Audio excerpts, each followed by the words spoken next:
Hello friends, welcome back சித்தர் back channel நண்பர்களே. எனக்கு இந்த வீடியோவில் மிக மிக முக்கியமான ஒரு ஜோதிட தாள்களை தான் இப்போ இந்த வீடியோவில் அதிரடியாக பார்க்க போகிறோம். ஜோதிட தாள்களை அதிரடியாக பார்க்கறதுக்கு முன்னாடி எதை பற்றிய ஜோதிட தாள்கள், என்ன மாதிரியான ஜோதிட தாள்கள் அப்படிங்கிறத உங்களுக்கு விளக்கமாக ஷேர் பண்ணுறேன். எல்லாத்தையுமே தெளிவாக இந்த வீடியோவில் தெரிஞ்சுக்குங்க. தற்போது ஆங்கில மாதத்தில் 2வது மாதமான பிப்ரவரி மாதமானது பிறந்து நடந்துட்டுருக்கு. நெக்ஸ்ட்டு தமிழ் மாதத்தில் 11வது மாதமான மாசி மாதமானது நடந்துட்டுருக்கு. ஆக்சுவலி இந்த டைம் பார்த்தீங்கன்னு வச்சுக்கோங்களேன், ஒரு முக்கியமான திதியானது வரப்போகுது. அது என்னன்னா பிப்ரவரியுடைய 26ஆம் தேதி அன்று தமிழ் மாதம் மாசியுடைய 14ஆம் நாள், கிழமை புதன்கிழமை. அன்று என்ன முக்கியமான நாள் அப்படின்னு பார்த்தீங்கன்னா காலண்டரிலே குறிப்பிடப்பட்டிருக்கோ. அன்றைய அனைத்து சிவன் கோவில்களையும் பயங்கரமாக இருக்கும். அப்படி என்னடா நாள் அப்படின்னு கேட்குறீங்களா? அன்று வருவது சிவராத்திரி. அன்று வரக்கூடிய சிவராத்திரி ஒரு நாள் இரவு மகா சிவராத்திரி என்று பயங்கர சிறப்புகளை கொண்டிருக்கு. அனைத்து சிவன் கோயில்கள்லேயும் 4 கால பூஜைகள் நடைபெறக்கூடிய ஒரு நாள் தான் இந்த மகா சிவராத்திரி. இந்த மாசி மாதத்தில் வரக்கூடிய சிவராத்திரி பயங்கரமான சக்தியை கொண்டிருக்கு. இந்த நாளில் உருவாகக்கூடிய கிரக மாற்றங்களால் ஒவ்வொரு ராசிக்கும் ஒவ்வொரு வகையில் பலன் கிடைக்கும். அப்படி கிடைக்கக்கூடிய பலனை அந்தந்த ராசிக்காரங்க தெரிஞ்சு பலனடையணுங்கிறதுனால ஒவ்வொரு ராசிக்கும் என்ன நடக்கும் அப்படிங்கிறத தெளிவாக நான் எக்ஸ்பிளைன் பண்ணிகிட்ருக்கேன். அதில் இன்றைக்கி இந்த வீடியோவில் துலா ராசிக்கு எக்ஸ்பிளைன் பண்ண போகிறேன்.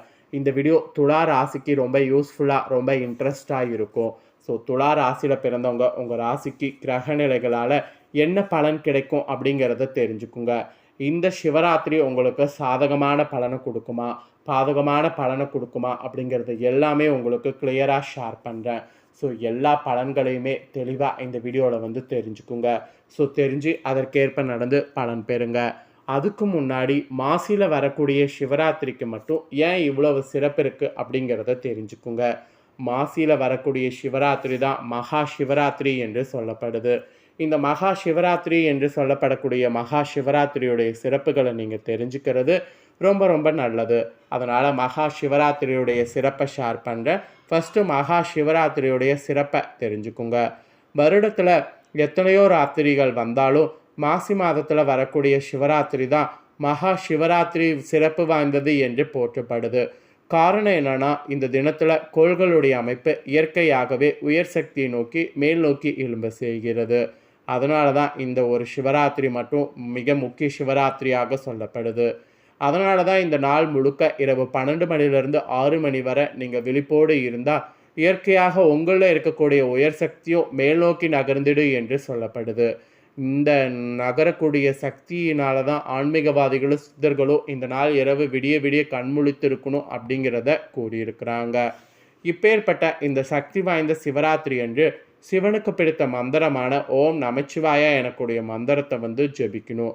அதாவது இந்த மந்திரத்தை ஜெபித்து முக்கண் முதல்வனை வணங்கணும். அப்படி வணங்கினா நாம் நினைத்ததை பெறலாம் என்பது ஐதீகம். ஆக்சுவலி சிவம் என்றால் மங்களம் என்று பொருள். சர்வ மங்களையும் அருளக்கூடிய அற்புதமான திருநாள் இந்த சிவராத்திரி. இந்த சிவராத்திரியை ஆன்றோர்கள் கூறியிருக்கிறது போல வழிபாடு செய்யாமல் மட்டும் இருக்கக்கூடாது. சிவராத்திரி அன்று சிவ வழிபாட்டில் ஈடுபட்டிங்கன்னா வாழ்வில் துன்பங்கள் நீங்கி இன்பம் பெறலாம் என்பது ஒரு ஐதீகம். சிவராத்திரியில் விரதம் இருக்க தெரியாமல் நீங்கள் இது பண்ணிங்கன்னு வச்சுக்கோங்களேன், அதை பற்றி நிறைய வீடியோ இருக்குது, பார்த்து விரதம் இருங்க. ஆக்சுவலி இந்த சிவராத்திரியில் விரதம் நீங்கள் இருந்தீங்கன்னா தெரியாமல் செய்த பாவங்களோடு தெரிந்தே பாவங்கள் செய்திருந்தாலும் அவன் நம்ம விட்டு நீங்கி போகும் என்பது நம்பிக்கை. அதனால தான் சிவராத்திரி விரதம் இருக்கிறது தெரியலனா கூட வீடியோ பார்த்து தெரிஞ்சு இருங்கங்கிறத உங்களுக்கு சொல்கிறேன். சிவராத்திரி விரதத்தால் நமது புலன்களை வென்று மனதை அடக்கி நீண்ட ஆயுள் உடல் ஆரோக்கியம் பெறலாம். அப்புறம் பக்தர்கள் நீங்கள் இரவு முழுவதும் விழித்திருந்து சிவனை வழிபடுவதால் உயர் சக்தி கூட இந்த நாளில் நீங்கள் பெறலாம். அதெல்லாம் தான் விசேஷம். மகா சிவராத்திரியில் முறைப்படி நீங்கள் விரதம் இருந்தீங்கன்னு வச்சு சிவனை வழிபட்டிங்கன்னு வச்சுக்கோங்களேன், கோடி பிரமஹத்தி தோஷமானது விலகும். அப்புறம் காசியில் வீடு பேரடைந்த பலன்லாம் கிடைக்கும். சகல செல்வங்களும் மகிழ்ச்சியும் சேரும். இதெல்லாம் நம்பிக்கையாகவே உங்களுக்கு சொல்லப்படுது. மகா சிவராத்திரி விரதம் இருக்கிறவங்க அதிகாலையில் குளித்து விட்டு மறுநாள் வரை ஒரு சொட்டு நீர் கூட அருந்தாமல் விரதம் இருந்து சிவனை வழிபாடு செய்ய வேண்டும். ஒருவேளை விரதம் இருக்க முடியாதவங்க இந்த நாளில் விசேஷ பூஜை அபிஷேகங்களை கண்டுக்கலிங்க. விரதம் இருக்க முடியுங்கிறவங்க பால் பழம் தண்ணீர் மட்டும் கொடுத்து கூட நாள் முழுக்க இருங்க. மெயினாக பால், தயிர், நெய், தேன் இதில் அபிஷேக பொருட்களை சிவனுக்கு கொடுத்து வழிபாடு செய்யணும். அப்படி கொடுத்து வழிபாடு செய்தால் தான் சிவனுடைய அருளை முழுசாக பெற முடியும். ஸோ இதெல்லாம் தாங்க சிவராத்திரியுடைய சிறப்புகளாக சொல்லப்பட்டிருக்கு. இந்த சிவராத்திரி சிறப்புகளை தெரிஞ்சுக்கிட்டு நீங்கள் இப்போ உங்கள் ராசிக்கு சிவராத்திரியில் சூப்பர் பலன் கிடைக்குமா கிடைக்காதா அப்படிங்கிறத தெரிஞ்சுக்குங்க. சூப்பர் பலன் கிடைக்கிற மாதிரி இருந்தால் என்ன மாதிரியான பலன் கிடைக்குங்கிறத உங்களுக்கு எக்ஸ்பிளைன் பண்ணுறேன். அதுக்கு முன்னாடி கிரகநிலைகள் உங்களுக்கு எப்படி அமைஞ்சிருக்குங்கிறத ஷேர் பண்ணுறேன். கிரகநிலைகள் எப்படி அமைஞ்சிருக்குங்கிறத தெரிஞ்சுக்குங்க. உங்கள் ராசிக்கு 5ஆம் இடமான பூர்வ புண்ணிய ஸ்தானத்தில் சனி, புதன், சூரியன் ஆகிய 3 கிரகங்கள் இருக்காங்க. 6வது இடமான சஸ்துரஸ்தானத்தில் உங்கள் ராசிநாதன் சுக்கிரன் உச்சம் பெற்று ராகுவோடு இணைந்திருக்கிறாங்க. ராசிக்கு 8வது இடத்துல குரு பகவான் இருக்கிறாங்க. சுக்கிரன் குரு பரிவர்த்தனையானது நடைபெற போகுது. 6 மற்றும் 8 ஆகிய இடங்கள் பலமடைய போகுது. ராசிக்கு அப்புறம் 9வது இடத்துல செவ்வாய் வகரமாக அமர்ந்திருக்கிறாங்க. இந்த மாதிரி தான் மாசி சிவராத்திரியில் கிரகநிலைகள் அமைஞ்சிருக்கு. இதனோட அடிப்படையில் தான் உங்களுக்கான பலன்கள் ஜோதிடர்கள் கணிச்சிருக்காங்க. வாங்க என்ன பலன் பெறுவீங்கிறத இந்த வீடியோவில் பார்க்கலாம். சூரியன் இதனால் வர 4வது இடத்துல இருந்து 5வது இடத்துக்கு பயிற்சி ஆகாமல் இருந்ததுனால பலவிதமான நன்மைகள் பார்த்தீங்கன்னு கிடைக்காம இருந்ததில் அதெல்லாம் இப்போ இனி உங்களுக்கு கிடைக்க போகுது. குழந்தை பேர் இல்லாமல் சிரமப்பட்டு வந்தவர்களுக்கு இந்த டைம் குழந்தை பாக்கி கிடைப்பதற்கு வாய்ப்பு இருக்குது. அரசியல் சம்பந்தப்பட்ட விஷயங்களில் சாதகமான முடிவுகள் கிடைக்கும். எல்லாத்துக்கும் மேலே வழக்குகள் உங்களுக்கு சாதகமான முடிவுகளை கொடுக்கும். மனதுக்கு விரும்பிய மாற்றங்கள்லாம் ஏற்படும். உங்களுடைய 5ஆம் அதிபதியான சனியை சூரியன் அஸ்தமம் செய்கிறதுனால காதல் அமைப்புகளில் வெற்றியானது கிடைக்கும். நோய், கடன் அமைப்புகளில் சுக்கிரன் இருக்கிறதுனால இந்த காலத்தில் நீங்கள் முயற்சி செய்யக்கூடிய கடன்கள்லாம் உங்களுக்கு கிடைக்கும். வேலை இல்லாமல் திண்டாடக்கூடிய உங்கள் ராசிக்காரங்களுக்கு வேலை வாய்ப்பு கிடைக்கும்.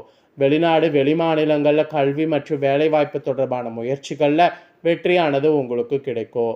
எல்லாத்துக்கும் மேலே சுக்கிரன் இந்த சிவராத்திரியிலேருந்து வக்ரமானதுக்கு பிறகு எதிர்களை எளிதில் வெற்றி பெறுவீங்க. அப்போது உங்கள் உடல்நலத்தில் முன்னேற்றம் இருக்கும். எதிர்பாராத நேரத்தில் பணவரவு, திடீர் அதிர்ஷ்டம்லாம் உங்களுக்கு கிடைக்க வாய்ப்பு இருக்குது. அப்புறம் ஃபேன்சி ஸ்டோர், பந்தல் மற்றும் மேடை அமைப்போர், அழகு கலை நிபுணர், கலைத்துறை சேர்ந்தவர்களுக்கு சுக்கிர பகவான் நல்ல பலன்களை கொடுப்பாரு. குடும்பத்தில் உள்ள பெரியவங்க, சமூகத்தில் உள்ள பொறுப்பில் இருக்கிறவங்களுக்கெல்லாம் ஆதரவெல்லாம் கிடைக்கும். வெளிநாடுகளில் உள்ளவர்களுக்கு குடும்பத்தோடு இணைவதற்கு வாய்ப்பு கிடைக்கும். கண்டிப்பாக இணையறதுக்கு முயற்சி பண்ணுங்க, கிடைக்கும். சமூகத்தில் உங்களுக்குன்னு ஒரு மதிப்பு மரியாதை அதிகரிக்கும். தந்தை வழி சொத்துல இருந்த பிரச்சனைகள் நீங்கும். தந்தை உடல்நலத்தில் சில பிரச்சனைகள் ஏற்பட்டு பிறகு சரியாகும். பொறுப்புகள் அதிகரித்து அதன் மூலம் வருவாய் உங்களுக்கு பெருகும். புதன் உங்கள் ராசிக்கு 5வது இடத்துல இருக்கிறதுனால நல்ல பலன்கள்லாம் உடனுக்குடனே கிடைக்கும். குலதெய்வத்துடைய ஆதரவு உங்களுக்கு உருவாகும். அதனால் ஈஸியாக எல்லாமே உங்களால் சாதிக்க முடியும். பண கொடுக்கல் வாங்கல் வேண்டாம். ஆடம்பர செலவுகளை தவிர்க்கிறது உங்களோட ராசிக்கு நல்லது. கணவன் மனைவி உறவில் விரிசல் ஏற்படும். அதனால் விட்டு கொடுத்து போங்க.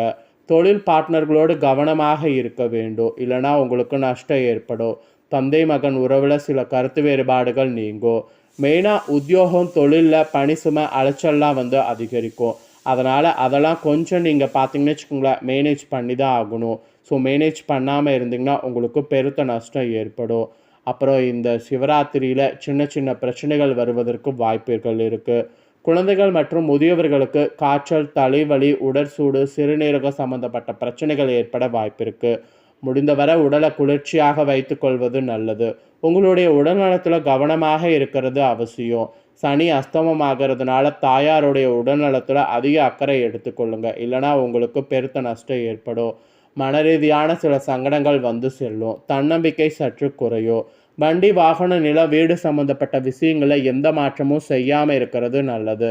அதில் அதிக கவனம் இருக்க வேண்டும். நீங்கள் இந்த மாதிரி கவனமாக இருக்கிறதுக்கு இந்த சிவராத்திரி அன்னைக்கு சூரிய உதயமாகிறதுல அந்த டைமும் சூரிய அஸ்தமானதில் அந்த டைமும் நீங்கள் சிவனை நினைத்து வீட்டில் விளக்கேற்றி வழிபாடு செய்யுங்க.